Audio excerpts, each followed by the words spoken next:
lillahi lahum al-fatihah. Bismillahirrahmanirrahim.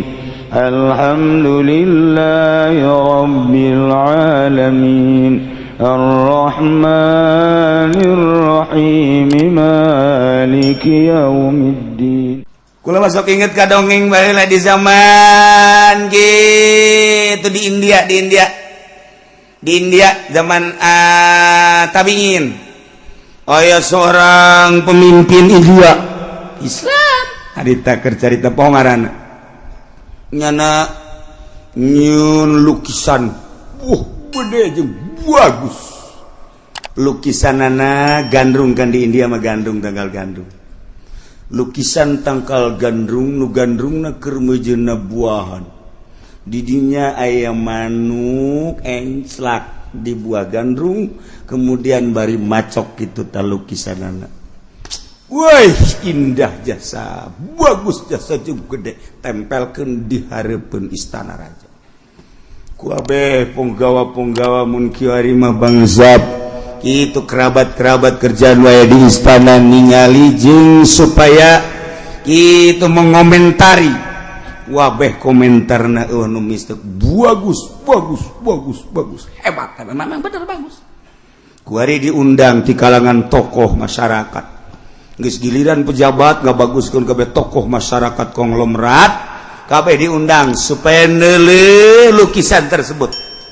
Wow, anu teu ngalem kuabeh memang bagus. Kuabeh ngalem jeung bagus. Kuari ti kalangan rendah si miskin. Si miskin. Salembur cokotan coba si miskin ngumaha terhadap lukisan ieu.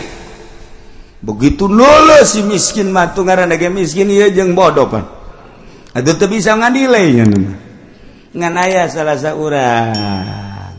seorang miskin biasa cumplang campling kayaknya seorang iya bagus tas eta kumaha lukisan cek ulama ieu lukisan teu bagus kaget atuh wah sana dibunuh cenah bakur aja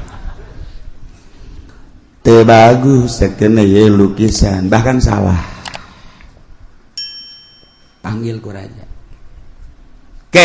berani amat ieu ngate baguskeun jeung nyalahkeun sedengkeun ieu karya seseorang anu luar biasa aya anu ngalukisna beureum di pelebah mana teu bagusna jeung pelebah mana salahna ieu raja ge sarua bingung panggil coba nyatakeun di harapan manusia kira-kira ieu lukisan bagus apa jore si miskin ieu berani amat miskin. Kira-kira iya bener apa salah lukisan? Salah. Nyatakan coba kuari di hadapan masyarakat, di hadapan penggede iya. Kagorengan jeung kesalahan jelaskeun. Cak nyana teh kieu. Ieu tangkal gandrung, aja tangkal gandrungna keur buahan tere dipanen berarti mondoyot. Kemudian aya manuk mah di mana ge, di mana enclak teh tilo konfirmasi heula. Setiap diancelakan ku manuk tangkal pare tangkal gandum jeung tatangkalanan pasti ngeloy jeung manuk mah biasana sok ngadaharan bebas biasa barang dahar sebab ngaranna ge manuk nah ieu dideuleuh ku kula tangkaina teu ngeloy nomor kadua manukna bangun isinan ieu salah ieu ngagambar kos kieu teh wah kabeh bener oge cenah sak jabat bener oge hiji tangkal adu di singgahan ku manuk kemudian eta tangkal ajeg bae salah atuh nu geus kitu mah nomor kaduana gimana manuk barang dahar kadinya ulah isinan ieu mah gambar manukna teh isinan lantaran anu dilukis teh tukangna jadi berarti keur macok ka ditu tanda bahwa ieu manuk teh isinan ieu salah raja tanya deui leuwih jerona deui kumaha ieu maksudna ieu teh kapan gambaran antara rakyat jeung pamarentah hartina pamarentah teh ieu tangkal gandrung anu siap dipondoyotan ku masyarakat kemudian hartina gambaran manuk eta adalah rakyat di mana bae rakyat mah deuk encrakna jeung iraha bae geus di mana-mana ieu teu ngarasa beban tangkal gandrung dientepan ku manuk teu ngarasa beban berarti eta teh tangkal anu bangkawarah blon eta tangkal burung raja begitu ditangkap kula mah tangkal cakna lain raja ieu mah tangkal nu blon belah itu nama ya raja bisa fakir teh bisa miskin ieu teh manuk gambaran rakyat anu deuk singgah menta diurus ku tangkal gandrung sebab di tangkal gandrung aya potensi geus di mana tangkal gandrung dientepan ku manuk kemudian tangkal gandrung na ajeg bae berarti tangkal gandrung teh henteu tawadu tangkal gandrung hebat mah di mana dientepan ku manuk pasti kudu ngeloy berarti tangkal gandrung teh gandrung tawadu geus didinya dipersilakeun manukna dengan bebas jatuhanana gitulah gambaran antara pemerintah jeung rakyat cukup gambaran gandrung jeung manuk ge nah ieu baheula bae tangkal gandrung geus dilukis baheula eta dientepan ku manuk tangkal gandrung ajeg bae kuari komo kuari kumaha meureun teh ngagambarna kuarinya urang antara tangkal gandrung jeung manuk asana meureun digambar deui hiji deui di handap di hiji deui di dua tilu opat lah di handap aja lemah opat nu hiji mawa kokoprak geus aya manuk kokoprakan nu hiji mawa tambang geus aya manuk geus tambangan bae nu hiji deui mawa rante nu hiji deui mawa pesok meureun gambaranna kitu kuari mah tah deuk nyalametkeun gandrung di handapna tuh baheula mah eueuh di handapna sakadar teu ngeloy doang geus jadi kecaman masyarakat begitu dipanggil si miskin teh deuk disiksa aya anu ngabela ulah disiksa sebab ieu deuleuh heula kehirupan sapopoena barang diteliti horenganan kanyahoan ieu waliun min auliaillah kulantaran kanyahoan wali akhirna raja sieun menta hampura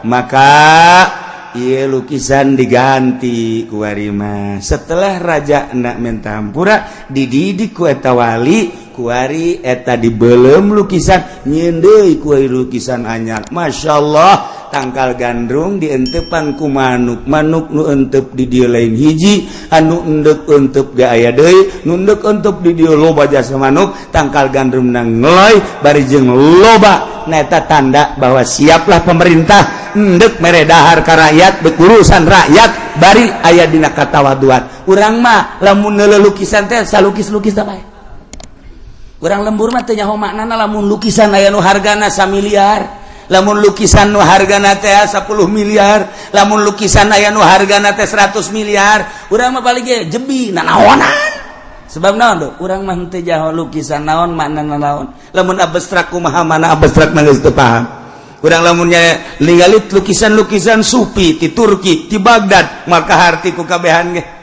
lukisan jelemana, lukisan alamna, lukisan luhurna, lukisan sagedegeunana, lukisan teka harti tapi ku jelema anu nyupi maka harti. Oh, ieu lukisan keur ekstasi poho ka alam dunia, hanya mengingat ke Allah Subhanahu wa taala. Jabarkeun ieulah sosok manusia kieu, ieulah dihandapna, ieulah luhurna dan lain sebagainya. Ta eta kaabstrakanana eta lah nu mahal. Nu mantak di Baghdad deh aya lukisan anu geus ratusan tahun dijual 100 miliar lukisan lain lalagaan lukisan mana mengalukis dia ieu naon ieu lukisan ieu kareta jeung kareta tabrakan Masya Allah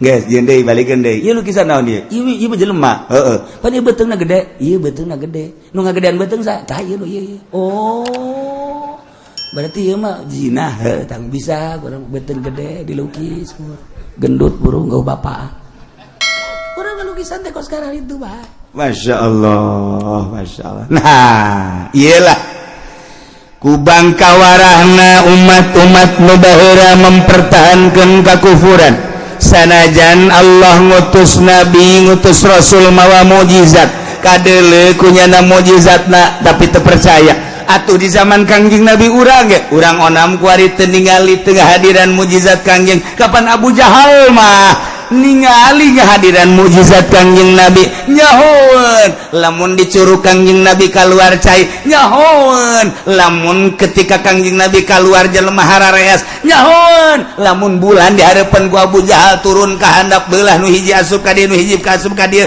keluar deui maca syahadat langsung indit deui nyahoeun lamun onta ngobrol jeung Kangjeng Nabi nyahoeun lamun eta tunggul korma teh ngahing-hing ceurik menta suaka ka Kangjeng Nabi eta mukjizat Kangjeng Nabi luar biasa nganyahoan ku kabehan kehadiran ku kabehan tapi ku bakawara mah bakawara bae urang mah ku ari sakadar dongeng ti kiai di berjanji aya dongeng nu matak deueukeun teh berjanji teh ku Muhammadiyah bidah dolalah teh kajen di bidah-bidah ge urang nyaho teh berjanji al jannatu wa na'imu hasadul liman yusalli wa yusallim wa yubariku alaihi abdadi walimla bismillatil aliyah mustadran fi barakati ala ma ana lahu aula terus dibaca ku urang walam macam min hamli terus dari urang kan ngeunaheun geus aya Syekh Ja'far anu nyieun dibidahkeun ku Muhammadiyah jeung teuing sabab naon urang nyahona ti berjanji dibaca ku urang berkahna luar biasa baca ku urang muludan berkah mah ulah wakaheula berkat nu jelas mah sia mah kadinya bae heran tuh berjanji teh lain hayu kurang diasupkeun ka jero hate tungtungna memanggul berkat tapi eta ka berjanjina teu hormat sia teh meunang cau gede ti berjanji sia eta meunang anu ti berjanji tapi ka berjanjina teu ngahormat bloon amat baca kurang masyaallah kadang lamun maca wa kim bihi min nasabin taharahu Allah taala min sifahil jahiliyah orang zainul khairan ku hadu fi mauli wa wa ta kan ngeunaheun urang oh sejarah Kangjeng Nabi ya Allah ya Rabbi tak dibaca walamma tamma min hamlihi syahran ala masyhad al mukhtalifatil marwiyah tufiya bil madinatu syanifatul munawwaratu Abu Abdullah wa kana qadidan jangan kula talar kos kitu teh tileletik bisana sombong amat emang sekali-kali yang sombong ya naon sebabna atuh kula tileletik di dieu maca shalawat jeung almarhum Abah teu kuduna teu pernah kula mah bener henteu pernah nalar eta ngan anggal malam Jumat ngadengekeun malam Jumat kula malam Jumat terus-terusan shalawat maca berjanji atuh talar sorangan okos urang ngadengekeun khutbah teh eta di atuh talar khutbah Jumat atuh dipake mah henteu ngan talar tuh teu talar lantak teu pernah nalar ngahajakeun kula mah bener teu pernah ngahajakeun nalar gitu tapi ka talar batur nu salah nyaho kula mah kula mah nu salah oleh salahkeun kula segala marhaba segala teu pernah nalar ngahajakeun ngan kula lantaran tileutik baca shalawat jeung berjanji jadi inget bae terus masyaallah karim geus barang kabladina oh indah amat ya berjanji masyaallah dibidahkeun Muhammadiyah ku persieun teuing urang nyaho berjanji nyaho naon kitu ngaranna kaayaan Kangjeng Nabi sejarah Kangjeng Nabi ti berjanji nyaho kitu naon mukjizat Kangjeng Nabi teh ti berjanji atuh geus nikmat jasa ya Allah urang maca mukjizat bae balik manggih mukjizat ye teh teh lain mukjizat sakitu maca doang orang dijemput dianterkeun haju urang dibere berkat eta makna mukjizat pohara ka urang eta kok Haji Pudoli mah beli mobil eta mukjizat eta pohara jasa masyaallah karim pohara mantak sing ada eta mah kudu disuhun teh mah gua berjanji kudu disuhun mun Haji Pudoli nyuhun berjanji bud kunaon eta disuhun ieu masyaallah mukjizat ka beli mobil ya aduh masyaallah kudu mah diminyak misikan mukjizat eta dzalika yatba'allahu ala qulubil kafirin sakumaha anu baheula teu iman ka para nabi ka para rasul padahal mah dibere mukjizat neuleuh jeung hadir tapi tetep bangkawala kunaon eta diceplok ku Gusti Allah hatena diceplok dilak dicap ku bangkawaran sakumaha umat nu baheula hatena dicap diceplok teu daek iman yatba'ullahu ala qulubil kafirin Allah ge nyecap Allah nyep blok ka hate-hatena nu kalalapir salilana kuari. Di Amerika lain teu nyahoeun kana dongeng-dongeng Kangjeng Nabi, di Inggris lain teu nyahoeun informasi geus akurat jasa. Kuari mah informasi geus lain di surat kabar lain di majalah bae geus di segala rupa geus aya satelit. Ditampung kuari mah di satelit, di awang-awang kuari urang tinggal mukaan bae dek nyaritakeun sejarah ti mimiti Kangjeng Nabi Adam datang ka sejarah Kangjeng Nabi urang wali-wali nu baheula araraya berikut kitab-kitab dah urang kuari mun hayang kitabnya hayang kitab hayang kitab Zabur tinggal diklik bae urang hayang kitab Injil tinggal diklik berbagai bahasa lamun baheula Kangjeng Nabi nu bahasana bahasa di Irak Babilonia Suryani eta teh aya kuari mah tinggal dipencet keluar susu salah mencet hayang nyaho Irak nu keluar eta bumbu kuari badek naon ti mimitin eta baheula nama Kangjeng Nabi nu teh bahasana Suryani di Babilonia. Kemudian kabelah dia aya nu nyararaba umat-umat Kangjeng Nabi Nuh teh ka dieu ka Israel ka dieu ka Yordan kebelah dituna terus ka Tajikistan terus ka Maroko campur jeung jelema-jelema urang dinya berbeda bahasana bahasa Suryanina leungit kos urang bae kuari urang di dieu bahasana Sundanya mbak ka Jakarta urang berubah bahasa jadi bahasa Betawi kemana aja lu lagi ngapain aja ane-ente Jakarta kan gua itu. Ayah di Jakarta itu sok sara rombong membalik di Jakarta hasil sombong. Orang Sulawesi balik ke Jakarta aju ka di itu ka imahna ka lemburna aju sok sombong. Ya antara mana ayah? Waduh sombong biasa. Kan dikurangan-kurangan orang Jakarta mah lamun sudah jadi udah. Gitu kan dikurangan-kurangan coba ge orang Jakarta mah gitu. Kulantaran sombong jasa ieu orang Sulawesi balik di Jakarta sombong jasa. Urang ditu ge hayang nurutan urang Jakarta ngomongnya dikurangan sarua aru atang ari akata udah ompong siapa orang Sulawesi nurutan ya lah ya Allah ya Rabbi. Nah ieu kadzalika Allahu ala qulubil kafirin diurang ulah nyaritakeun di Eropa, ulah nyaritakeun di Amerika, ulah nyaritakeun di Australia, Asia kuari. Di Asia lah be Asia Tenggara ka dieu ka urang. Sipik nah ieu ambalaya kafir jalain teu nyaho nyana informasi. Kafir di urang teh palalinter. Janyaho di Indonesia mah ulang mulut samulud-muludan komo di Jakarta mah nu mantak Ahok marah ge.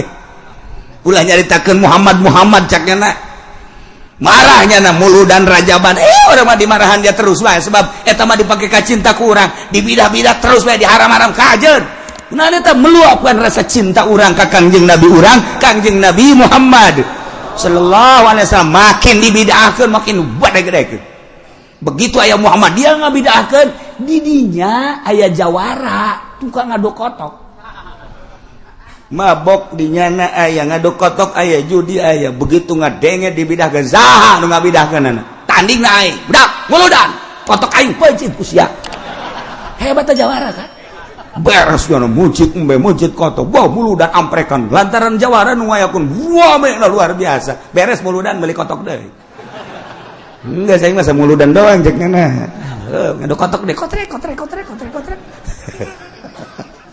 itu bagus itu jawara di orang ini sakit juga guys alhamdulillah teu meunang kasuat-suat di orang nah ya kunaon ieu Kristen nu aya di urang teu iman ka Kangjeng Nabi Yahudi nu aya di urang teu iman Buddha Konghucu dan lain sebagai kafir-kafir teu iman oh yatba'ullahu ala qulubil kafirin diceplok ku Gusti Allah seakan-akan geus teu robah lamun urang nyeun kwetansi kemudian make materai ceplok geus teu robah deui ketika aya perubahan sidang menang urang sebab geus aya cap yatba'ullahu ala qulubil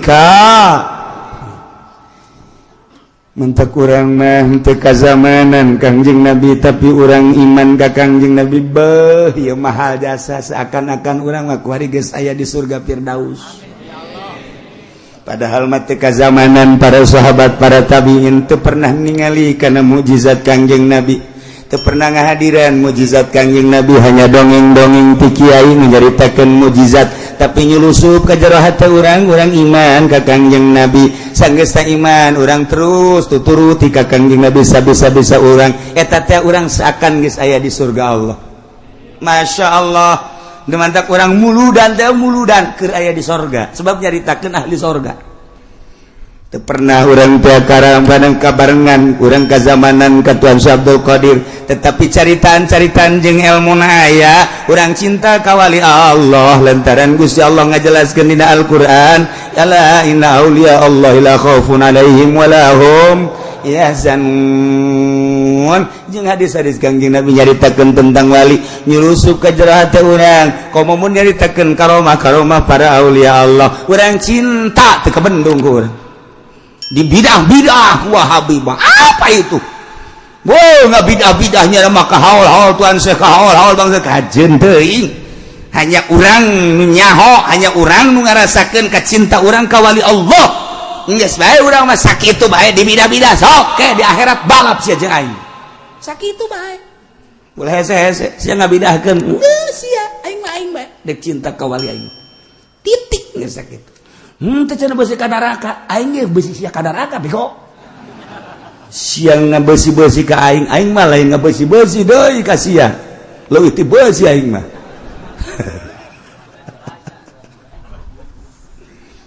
Wa ma wajadna li aktsarihim min ahad. Wa ma wajadna temanggihan kaulan wagung kana lolobana manusia min ahdin tina nyumponan perjanjian. Urang teh baheula di alam arwah teh ditanya ku Gusti Allah, "Hei arwah, nun Gusti. Alastu bi rabbikum?" Lain tak kaula pangeran jen. Qalu bala syahid. Sumuhun Gusti. Abdi teh percaya bahwa Gusti teh pangeran abdi nyaksian. Hei, rek nurut teh ka kaula. Sanes nurut deui atuh Gusti ja Gusti teh nu nyiptakeun abdi. Moal maksiat. Baja abdi kudu maksiat. Nyaan mana di parentana teh bakal nurut. Gusti buktikeun ku Gusti di mana abdi engke ke alam dunia kebalik deui ka Gusti deleukeun abdi mah moal maksiat saeutik-eutik acan. Hega tuh tah eta janji urang baheula di alam arwah. Terus dikaluar-luarkeun ku ari tek Ahok teu iman. Si siang-siang melingseng teh Cinglu teu iman. Insyaallah Stegwan teu iman. Loba jasa. Si Enci teh ariwat. Eta kabeh kata ariwat. Nah ieu lah. Wa ma wajadna li aktsarihim min ahad. Teu manggihan kaulan lagung kana lolobana manusia nyumponan perjanjian. Yauma akhzil misak dina poean jarang jibaheula dengan ucapan qalu bala syahidna. Abdi teh nyaksian percaya bahwa Gusti teh pangeran abdi teh bade ngalaksanakeun sakumaha tugas-tugas ti pangeran. Mangga Gusti, tapi geuning bukti nama henteu wa ma wajadna li aktsarihim min ahdi. Urang mah kuari alhamdulillahirabbil alam di alam arwah baheula urang janji qalu bala syahidna urang kuari alhamdulillah akur.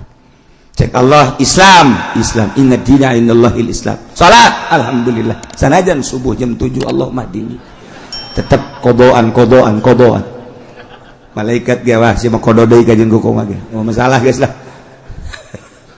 Tah eta tidak puasa alhamdulillah puasa, zakat haji malah di Indonesia memunggah haji itu antrina luar biasa.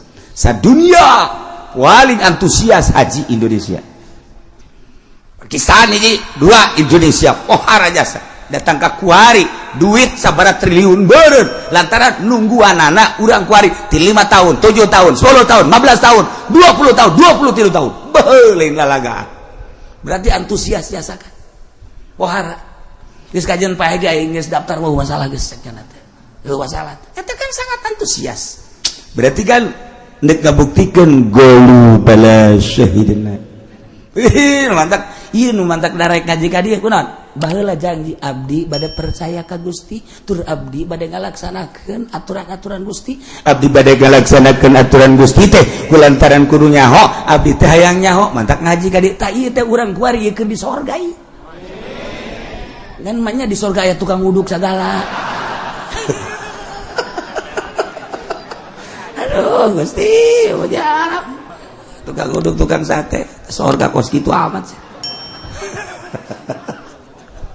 maknana urang teh keur aya dina sorga sebab naon sesuai jeung janji urang baheula di alam wah ngan lolobana wa ma wajadna li aktsarihim min tah nu neuk ngabangun sumarekon di dinya eta teh nu jalir janji ka Allah nunggus jelas-jelas perumahan di itu sina Kristen kafir-kafir maluyung mayoritas eta teh anu jalir janji ka Gusti Allah tah Kristen nu ambalayah di urang Yahudi nu ambalayah eta nu jalir janji ka Gusti Allah teu kejeun teuing hege sakayangnyana geus tu penting salametkeun urang sing hadet niat urang tekad urang ucap urang awas ulah datang ka tergelincir tina relna salametkeun wa ma wajadna aktharahum lafasikin jeung sanyana wajadna kaula manggihan agung aktharahum kana lolobana manusia mah oreng lafasikin lolobana mah berarti mayoritas manusia fasik ieu cak Allah lolobana manusia teh jalir janji cak Allah lolobana manusia teh horenganan pasek cak Allah kuari mah satangerang we sakabupaten Tangerang aya sabara kecamatan satu kecamatan aya sabara desa sadesa aya sabara RT berarti umat da kahitung sakabupaten teh aya sabaraha umat Islam kuari eta umat Islam teh anu belajar dina kaislaman aya sabaraha sanggeus belajar dina kaislaman anu make aya sabaraha anu sok salat konsisten aya sabaraha anu sok zakat konsisten sabaraha anu salat nage khusus sabaraha barani hitung-hitung sakabupaten hiji-hiji acan aya anu khusus hiji dua mah meureunna anu salatna alhamdulillah cirina di Cikupa masjid dibangun, di Belaraja masjid dibangun, di Sepatan masjid dibangun. Eta kan ciri berarti aya nu salat. Sanajan subuh mah subuh nu adzannya na nu qomatnya na anu berjamaahnya na make sapeker di kesulobaan. Bismillahirrahmanirrahim. Cek masyarakat lobaan ya bas barang di deleunya anak kene. Ya Allah, ya Rabbi borongan. Eta di mana cenah kieu moal bejakeun lah.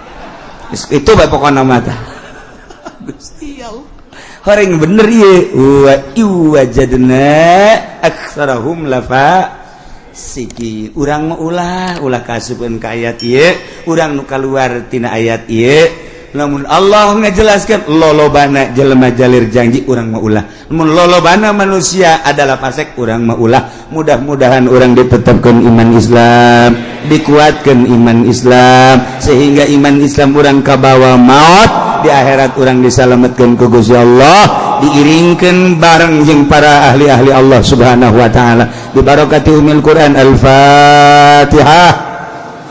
Bismillahirrahmanirrahim. Alhamdulillahirabbil alamin arrahmanir rahim maliki yaumiddin. Iyyaka na'budu wa iyyaka nasta'in shiratal mustaqim صراط الذين أنعمت عليهم غير المغضوب عليهم ولا الضالين